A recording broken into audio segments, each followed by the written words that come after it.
उपकार, काय सांगू संतांचे उपकार मज निरंतर जागविती. या संतांनी आपल्यावर जे उपकार केलेले आहेत आणि त्या उपकारातून उतराई होण्यासाठी हा गुरुपौर्णिमेचा जो नियोजन केलेला आहे बापूजींनी, ते सालाबादप्रमाणे आपण दरवर्षी इथे एकत्र येतो आणि सर्वांनी मिळून हा कार्यक्रम पार पाडतो. खरं तर माझा परमार्थ हा सुरतपासूनच चालू झाला. मी टॅक्स कन्सल्टंट होतो इथे सुरतला.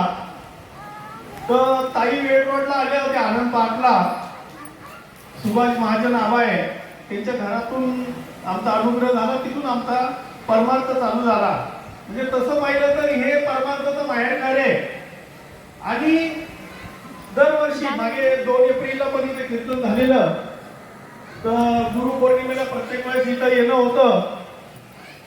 तसं याला व्यास पौर्णिमा सुद्धा म्हणतात. कारण पराशर ऋषी आणि सत्यवती यांचा पुत्र महर्षी वेदव्यास यांच्याकडून अनादी कालाची जी गुरु शिष्य परंपरा आहे, ती ज्या व्यासपीठावरून जशी तशी आहे तशी सांगितली जाते, त्याला व्यासपीठ म्हणतात.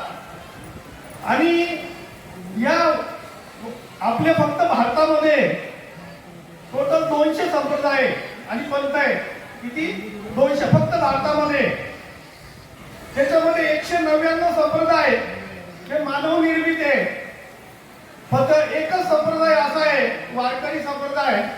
तो मुख्य महाविष्णू चैतन्याचे मूळ संप्रदाय फळ ते दुनिया असा.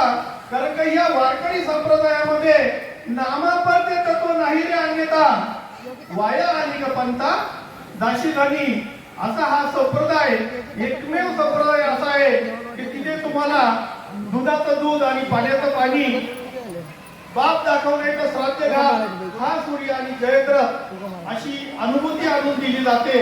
असा एकमेव हा आनंद संप्रदाय या विश्वाच्या पाठीवर आहे. त्याच्यामुळे आपण जे जे आपले सद्गुरू सांगतात त्याच्यावर विश्वास दाखवून संतांच्या पायी हा माझा विश्वास सर्व भावे असं झालो त्यांचा. आपल्याकडे टाइम कमी आहे, किती बोललं मी तर अर्धा तास बोलणार होतो, परंतु हवं तर घेतो. जय हरी.